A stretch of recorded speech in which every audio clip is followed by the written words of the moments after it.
ആശുപത്രിയിലെ മുകളിലത്തെ നിലയിലെ ആ മുറിയിൽ രോഗാതുരയായി കിടന്ന അവളെ കണ്ടതിന് ശേഷം ഞാൻ തിരിച്ച് ഭാര്യയുടെ മുറിയിലെത്തി. തന്റെ ചികിത്സയൊക്കെ കഴിഞ്ഞ് പിറ്റേ ദിവസം മടങ്ങുന്നതിന്റെ ഉത്സാഹത്തിലായിരുന്നു അവൾ.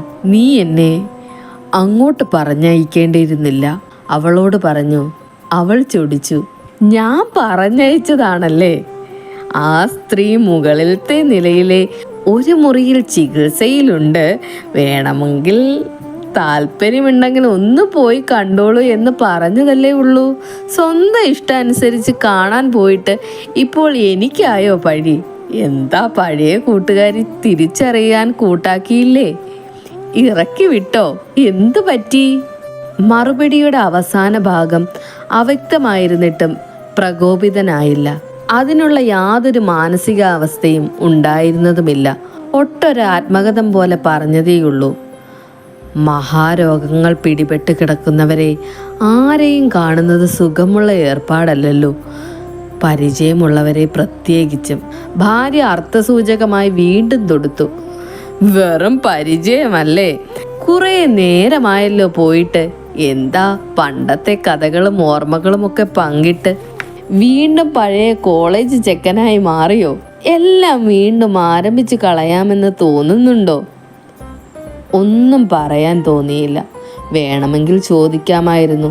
നീ പോയി കണ്ടു, പരിചയപ്പെട്ടു, ധാരാളം സംസാരിച്ചു, വേണ്ടതും വേണ്ടാത്തതും എല്ലാം പറയുകയും കേൾക്കുകയും ചെയ്തു ഇല്ലേ? ഉറ്റമിത്രങ്ങളായി പിരിയുകയും ചെയ്തിരിക്കുന്നു ഇല്ലേ? ചോദിച്ചില്ല. ഒന്നും പറയാതെ ചോദ്യഭാവത്തിൽ അവളുടെ മുഖത്തേക്ക് നോക്കിയിരുന്നു.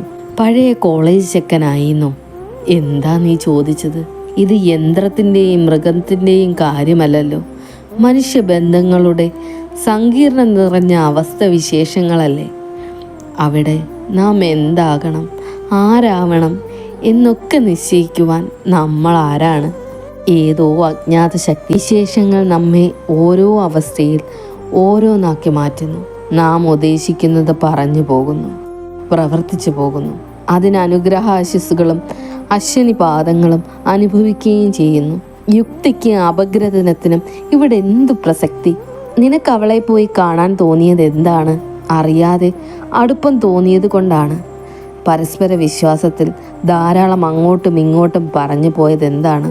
ഒടുവിൽ, വളരെ ഒടുവിൽ പതുക്കെ അനുകമ്പയോ ആത്മതാപമോ സ്വന്തം അന്ധകരണത്തിൽ തന്നെ വേദനയോ ഒക്കെ കലർന്ന വാക്കുകളിൽ ചോദിച്ചു. അവളുടെ രോഗം എന്താണെന്ന് നിനക്ക് മനസ്സിലായില്ലേ?